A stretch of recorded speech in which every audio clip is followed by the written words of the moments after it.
Hey y'all, Anthony here from Ivey.forge and Homestead. Welcome back into the shop. So I actually have a reading that I'm wanting to do today for this Shed Wars before we go out and actually check our garden. A little garden update just to show you where we're at. Obviously we got a real slow or a late start into our growing season. I didn't get the raised garden bed finished in time before spring had started. But that's okay. We actually still have stuff growing, and we'll go check it out here in a little bit. All right, so before we can do this, for those of you that know, I'm a blacksmith. For those of you that don't know, I'm a blacksmith. All right, so it's actually been brought up within the teams, right, that the Arkansas woodcutter is our king of team woodcutter, right? And then we have our queen, which is our royal amethyst herself, okay? So with the king and the queen, you have to have a king of all craftsmen, right? Okay, because where would anybody be without the blacksmith? Especially back in the day. You know, even back in the day, every single craft was able to do what they wanted to do because of the blacksmith. Okay, they got everything that they needed to do their craft, their tools, from the blacksmith. So let me read this and then we'll head out to the garden. The kingdom had been finished for a month or so. The concrete curing to perfection, the king decided to throw a feast to honor all the craftsmen that had helped construct the palace. As the craftsmen entered the great hall, they were instructed to seat themselves in a manner where those that had most to do with the construction sit nearest the king, and those that had least to do with it sit furthest away. In that way, honor could be given in an equitable fashion. The king was renowned for his wisdom and counsel throughout the kingdom. Partway through the main course, the king looked about the room. He stood after the main meal and walked about the long table. He approached the craftsman nearest to him and asked what was their occupation. The man replied, "Why, sire, I am your tailor." The king asked what he had constructed. The tailor replied, "Those fine robes that you are wearing, sire, the tapestry that hangs on the wall. I made those." The king congratulated him on his fine workmanship and moved to the next person. He asked the same question. The man replied, "I am a goldsmith, sire. The platter that you eat from, the goblet that you drink from, I made both of those. I even made the fine gold thread in the tapestry." The king again offered his congratulations and moved on.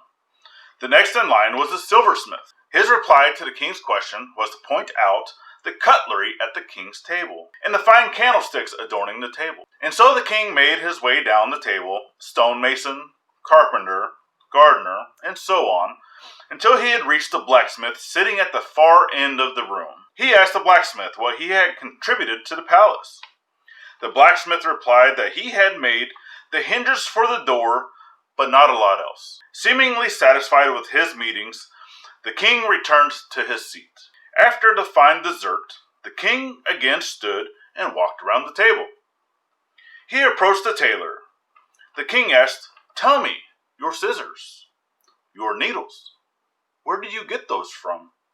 The tailor replied, "Sire, I go to the blacksmith." The king asked the question of the goldsmith, "Your hammer and stakes, where do you get those from?" The goldsmith replied, "Sire, I have the blacksmith make them." The king got the same response all the way along the table until he reached the blacksmith. The king asked the question of the blacksmith, and the smith replied, "Sire, I make my own tools and the tools of others. That is my trade. Blacksmith, by your hammer in hand, all crafts do stand. You should be seated at the top of the table." The king bade the blacksmith to move to the top of the table. He asked the tailor to swap seats as he thought the smith had been done an injustice. The smith was very embarrassed as he had just come from the forge and was still wearing his apron. The tailor was livid, so intent was the tailor to exact some sort of revenge that he snuck beneath the table with his scissors, and when he reached the blacksmith, he cut a fringe on the bottom of the blacksmith's apron.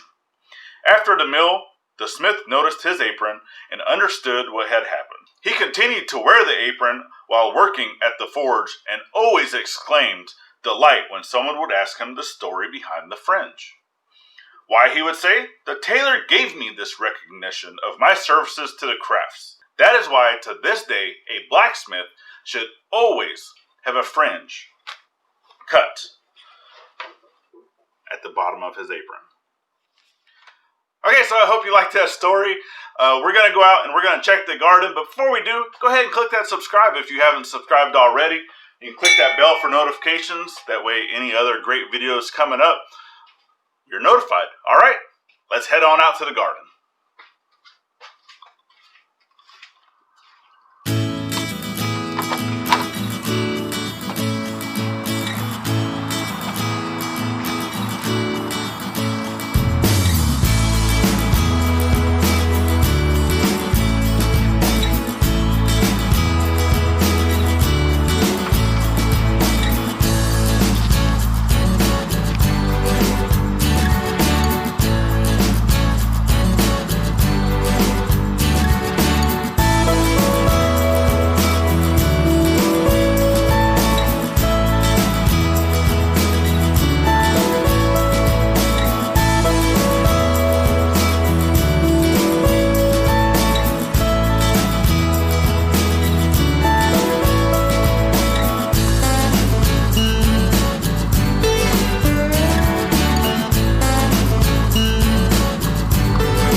Okay, y'all, so I lost audio on this, but you can see that we have a flower, our first flower on our tomatoes.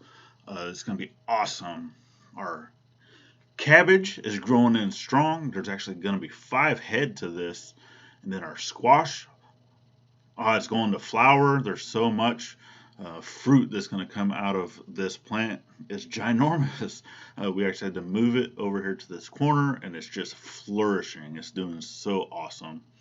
We love it. And then as we're moving over our peppers, and what do we got here? Our first harvest of the garden is our first pepper to come in, and we'll get back to that later. But we're going to go ahead and look over here. These are our jalapenos. They have wilted a little bit from the heat, and everything got wet. We had a lot of rain, and then the sun and water it kind of wilted the leaves a little bit, but they're doing great. There's a lot of buds that are in there. It's kind of hard to see. Nothing has started coming in fully yet, but if you get down in there, you can kind of see where peppers are starting to come in. And yeah, they're doing really good. Everything is looking great. The pH balance of our last video, we've been doing good with that, adding in the stuff. So let's get back to this sweet banana pepper, and we're going to go ahead and look at the other ones that are growing in. There's a few of them. And as we're going through and looking, we have some other little serranos that are starting to grow in as well. But let's go ahead and get this one plucked. We'll take it into the house. We're not able to weigh it. Unfortunately, this is our first thing out of the garden, but we need new batteries for our scale. But we will definitely get that. We'll get this brought in, give it a taste test, and yeah, can't wait for more to grow. All right, so here's our Shed Wars update of our raised garden bed. I know it's small, it's all we got. We're an urban homestead, we live in the city. Okay, so we are going to be having a lot more garden beds coming up, hopefully in the near future. And hey, it's only going to get better from here, y'all. So definitely thank you guys for checking us out, and we'll see you on the next one. Bye bye now.